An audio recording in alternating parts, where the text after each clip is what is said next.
Bismillahirrahmanirrahim. Assalamualaikum warahmatullahi wabarakatuh. Innal hamdalillah nahmaduhu wa nasta'inu wa nastaghfiruh wa na'udzu billahi min shururi anfusina wa min sayyiati a'malina. Man yahdihillahu fala mudilla lahu wa man yudlil fala hadiyalah. Asyhadu an la ilaha illallah wahdahu la syarika lahu wa asyhadu anna Muhammadan abduhu wa rasuluh. Wa ba'du. Saudara-saudari, hafizakumullah wa barakallahu fikum. Alhamdulillah, segala puji bagi Allah yang atas berkat rahmat, inayah dan taufiknya Allah pertemuan kita kembali dalam pembahasan kitab Safinatun Najah milik Syekh Salim Sumer Al-Hadrami rahimahullah, yang mana insyaallah pada pertemuan kali ini kita akan melanjutkan fasal tentang furudul wudu sittatun, kewajiban-kewajiban wudu yang ada 6, yang kita bacakan langsung penjelasan dari muallif rahimahullah. Qala al-muallif rahimahullah, nafa'anallahu bihi wa biulumi fid darain. Furudul wudu sittatun. Kewajiban-kewajiban dalam berwudu itu ada 6. Ya. Yang mana wudu merupakan salah satu bentuk bersuci, ya. Mandi, berwudu, tayamum, ya, untuk bersuci. Kita bacakan di sini beliau menyebutkan furudul wudu sittatun, kewajiban-kewajiban dalam wudu ada 6. Ya, entah itu wudunya sunnah. Ya, bisa jadi ada orang berwudu untuk melakukan wudu yang wajib, artinya melakukan sholat wajib, sholat zuhur, asar, dan seterusnya.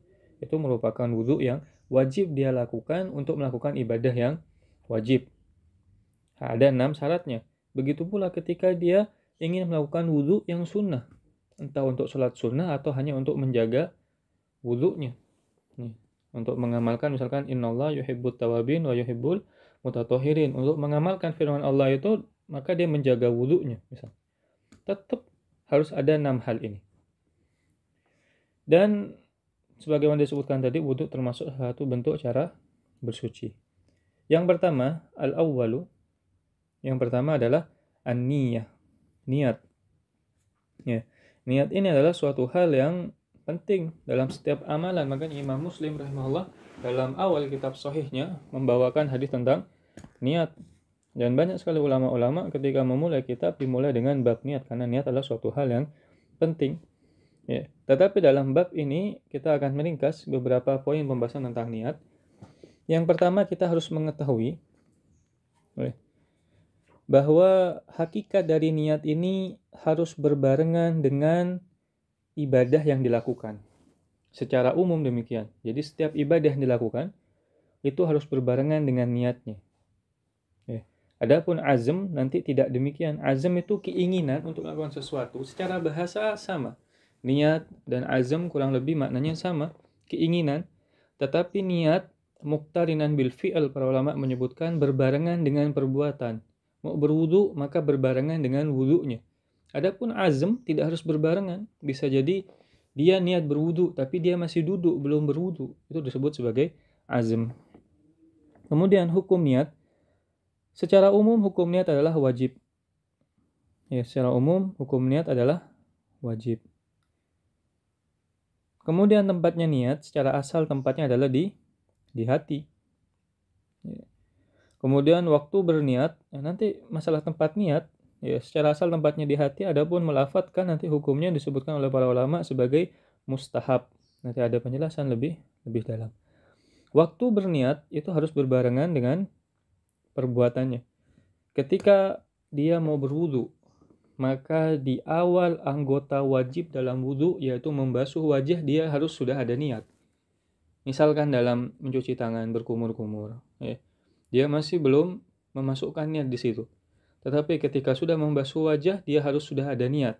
Ketika tidak ada, maka tidak sah. Sebagaimana dalam hadis innamal a'malu binniyat. Setiap amalan tergantung dari niatnya. Ya, kalau sudah tidak ada niat, maka amalan itu tidak dihitung sebagai ibadah. Secara asal berbarengan dengan ibadah. Kecuali dalam puasa. Kenapa ulama mengatakan dalam puasa tidak harus berbarengan dengan ibadahnya? Karena tidak mungkin orang akan menunggu waktu azan subuh, kemudian dia berniat. Bisa jadi dia kebablasan. Ya, sehingga niat oleh Nabi disebutkan di malam hari. Ya, dalam puasa wajib. Kemudian selanjutnya yang berhubungan dengan niat juga, poin pembahasan tentang niat, ringkasannya adalah caranya. Ya, yaitu dengan berniat. Caranya dia harus memulai dengan niat dari hatinya. Ada keyakinan dan dia ada keinginan dan dia melakukannya. Syarat sahnya niat, ya, niat ini bisa sah, dihitung sebagai pahala. Kapan? Ketika dia adalah orang muslim. Mumayyiz, dapat membedakan, ya, sebagaimana telah disebutkan dalam permasalahan tamyiz pada pertemuan yang lalu.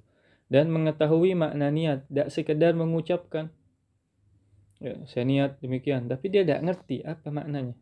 Tidak. Ya. Dan yang ketujuh yang berhubungan dengan niat adalah untuk membedakan ibadah dengan kebiasaan. Ya, bisa jadi dia biasa berjalan kaki misalnya. Tapi kebiasaan berjalan kakinya tadi dihitung sebagai ibadah ketika dengan jalan kaki tadi dia mengarahkan kakinya ke masjid. Kalau dia cuma berjalan kaki ke masjid tanpa ada keinginan untuk beribadah, maka dihitung sebagai amalan biasa, adat kebiasaan. Misalkan dia mandinya hanya untuk tabarrudan, untuk mendinginkan badan karena panas, dihitung sebagai kebiasaan.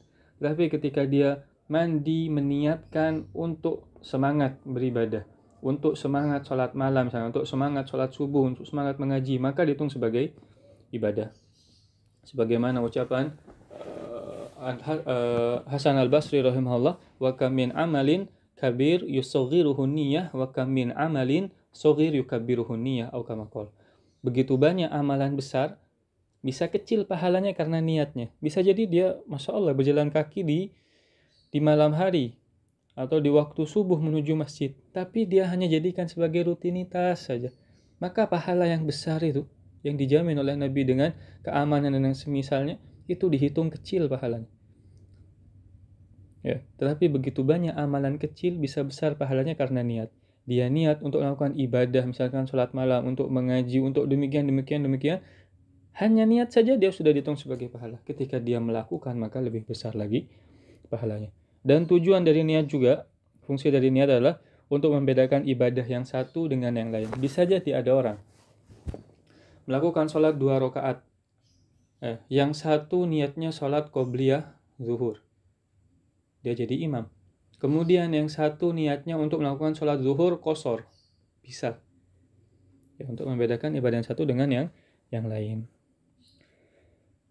Yaitu ketika dia berwudu maka niatnya untuk mengangkat hadas yang ada pada dirinya agar bisa beribadah kepada Allah. Kemudian yang kedua, yang kewajibannya yang kedua adalah asani ghuslul wajhi, yaitu membasuh wajah. Ya, ghuslul wajhi. Wajah adalah tempat muwajah. Maka kenapa disebut sebagai wajah? Karena di situ tempat muwajah. Orang melihat pertama ke wajah. Maka yang harus makna dari wajah tempat berhadapan.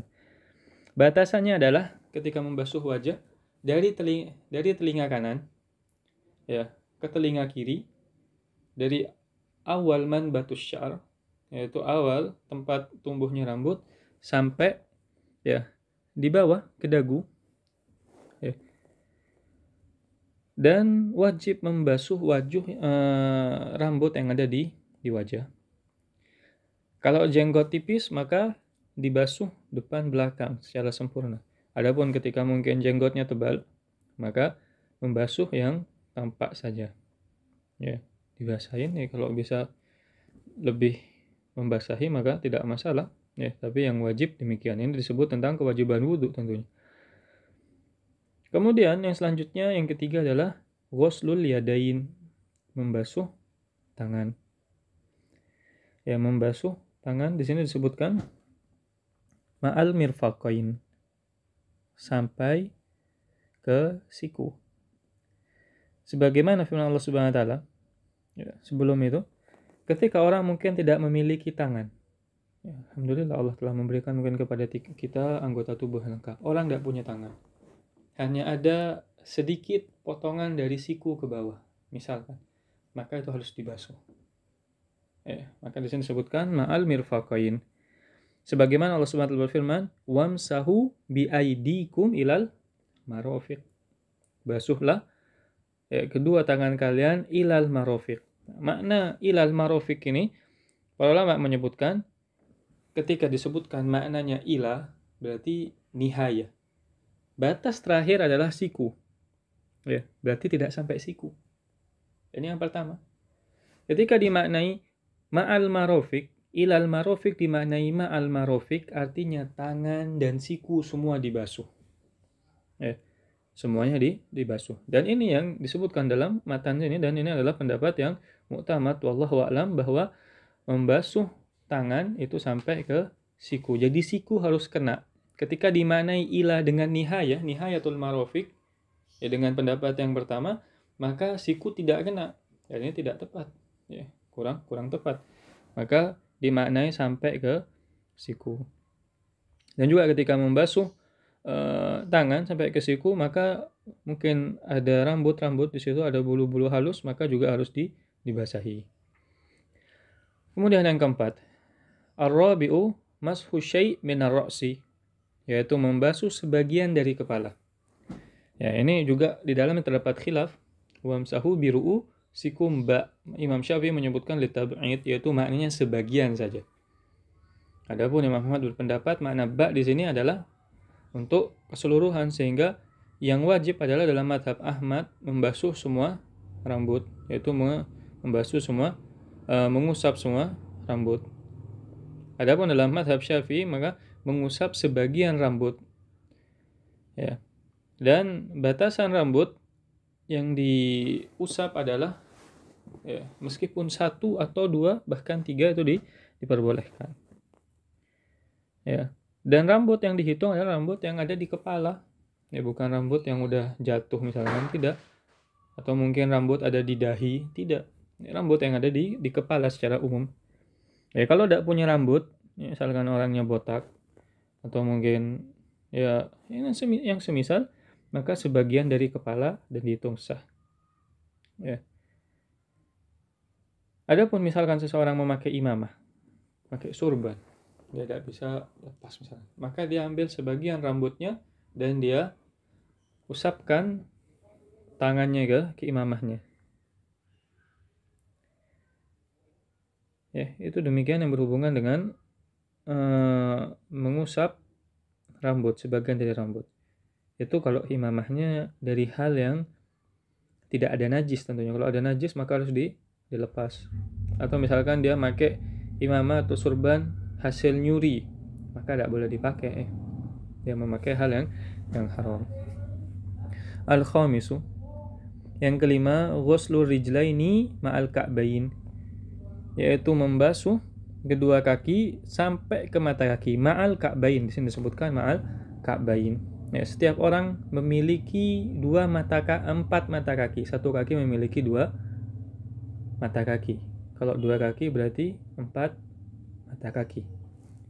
Jadi sampai ke mata kakinya. Kalau seandainya dia tidak punya mata kaki, tidak punya 2 misalkan, satu kaki tidak punya 2, dia cuma punya 1, entah karena kecelakaan dan semisalnya, maka yang masih ada tetap harus dibasuh. Kemudian selanjutnya, as-sadisu, yang keenam adalah at-tartib. Harus tertib. Artinya adalah berurutan. Dalil kenapa dalam mazhab Syafi'i disebut harus berurutan? Karena di sini kalau kita lihat ayat dalam Al-Qur'an, ya, Allah SWT berfirman dalam Al-Qur'an tentang mengusap sebagian dari kepala. Ya, di antara ayat tentang ghusl, faghsilu wujuhakum wa aydiyakum ilal marafiq wamsahu biru'usikum wa aydikum wamsahu biru'usikum wa arjulakum ilal ka'bain. Ya. Ketika Allah dalam Al-Quran tadi menyebutkan tentang huruf waw, ya, Allah mengikat setiap ayat dengan huruf waw. Tetapi Allah dalam Al-Quran memasukkan wamsahu biru'usikum. Dalam istilah bahasa Arab, orang-orang Arab tidak pernah menaruh huruf atau kalimat yang berbeda. Di antara ghusl, kemudian di tengah-tengah ada masah. Suatu hal yang mustahil. Kecuali ada sebab.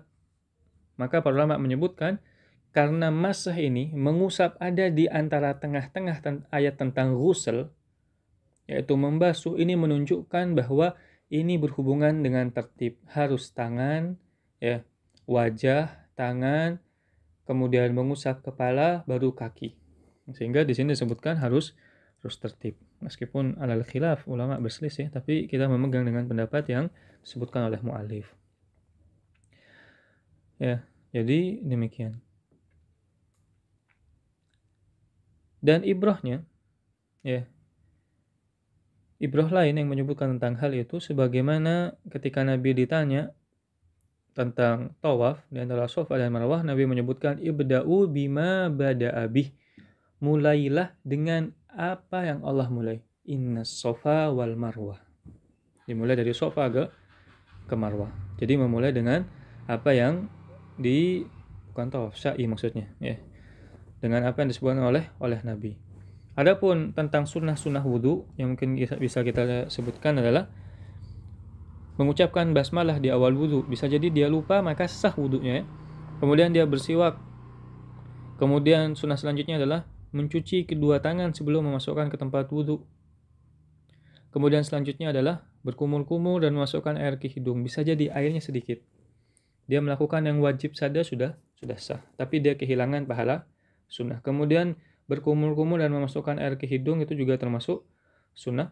Dan termasuk sunnah juga mengusap seluruh kepala. Jadi yang wajib sebagian dari rambut, yang sunnah mengusap seluruh kepala. Kemudian juga mengusap seluruh telinga. Kemudian dimulai anggota-anggota wudhu dari sebelah kanannya termasuk sunnah. Dan juga termasuk makna beriringan adalah mualah, disebutkan oleh para ulama, ketika dia berwudhu, misalkan dia membasuh wajah. Ya, ketika membasuh wajah, air dah ada. Habis airnya. Kemudian dia mencari keran lain. Ketika wajahnya masih basah itu disebut sebagai mualah. Tapi kalau sudah kering, dia harus mengulangnya. Ya, termasuk sunnah mengulangnya. Kemudian ad-dalq, yaitu memijat-mijat anggota yang dibasuh atau yang diusap. Ya, alal khilaf dalam mazhab Malik, kalau seingat saya disebutkan wajib dalam mazhab Maliki. Dan mengulangi 3 kali setiap anggota wudhu. Ya. Kalau sekali misalkan sudah sempurna wudhunya, maka diulangi 3 kali, itu termasuk sunnah. Kemudian berdoa di akhir wudhu. Kemudian mungkin kita tambah sedikit, karena tadi membahas tentang niat. Tentang faslun an-niyatu qasdu syai' muqtarinan bi fi'lihi. Niat yaitu qasdu syai'. Niat adalah bermaksud melakukan sesuatu muqtarinan yang diungkapkan bil fi'l, yaitu berbarengan dengan perbuatan. Ya. Kalau tidak berbarengan sebagaimana disebutkan tadi di awal dalam bab kewajiban-kewajiban wudu, itu tidak disebut sebagai niat. Itu disebut sebagai azam, keinginan. Niat dan azam secara bahasa sama-sama keinginan. Cuma niat harus berbarengan dengan perbuatan, azam tidak. Misalkan seseorang niat sholat maghrib, azan maghrib, dia niat sholat maghrib, tapi dia ada di rumah, belum jalan. Maka itu disebut sebagai azam. Adapun ketika dia sudah di shaf dan sholat, misalkan mau sholat, maka disebut sebagai niat. Allahu a'lam. Mungkin nanti para ulama berselisih apakah ketika seseorang mulai sholat, ya, mau sholat, dia lupa ada niat, sah atau tidak. Ada yang mengatakan dalam mazhab Syafi'i dan Hambali tidak sah karena dia tidak berniat di awal sholatnya. Adapun Syekh Ibnu Utsaimin rahimahullah dalam Syarah Arba'in beliau menyebutkan sah yang beliau kuatkan. Karena kenapa? Menurut beliau ini terlalu menyusahkan. Tapi kami pribadi wallahu a'lam tetap mengikuti pendapat yang mu'tamad dalam mazhab Syafi'i dan Hambali yang menyebutkan bahwa ketika mau sholat dia harus berniat. Kalau tidak maka tidak ada sholat baginya. Wa mahalluha al-qalbu wa talaffuz biha sunnah. Dan tempat niat adalah di hati. Adapun melafadzkan niat hukumnya adalah sunnah, yaitu mustahab. Kenapa disebutkan demikian? Karena fungsi lisan tadi untuk membantu hati. Bisa jadi ada orang, mungkin dia habis bekerja, pikirannya belum konsen. Maka sebagian ulama menyebutkan dalam mazhab Syafi'i khususnya, dan mazhab Hambali, mengatakan ya, melafadzkan itu diperbolehkan. Bahkan termasuk hal yang mustahab. Tapi syekhina, yaitu Syekh kami Syahad-Dali hafizahullah, beliau mengatakan kalau sampai dijadikan rutinitas yang mengganggu sholat, ya, tiap mau sholat dia mungkin mengulang-ulang niat, bahkan mengganggu orang sebelahnya, makanya termasuk hal yang terlarang.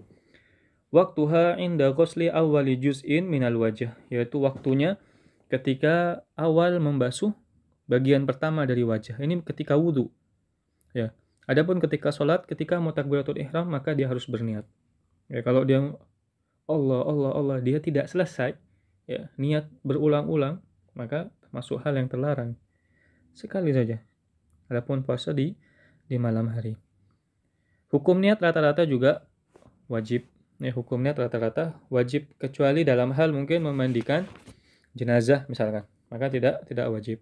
Kemudian tertib an la tuqaddimu udwan ala udwin, yaitu tertib tidak mendahulukan satu anggota wudu di atas anggota wudu yang lain. Wallahu a'lam. Ini yang berhubungan dengan kewajiban wudu dan juga tentang niat. Ini permasalahan khilafiyah, masalah melafadzkan niat. Kita tidak terlalu membiasakan ribut-ribut dalam permasalahan ini. Kita saling memaklumi.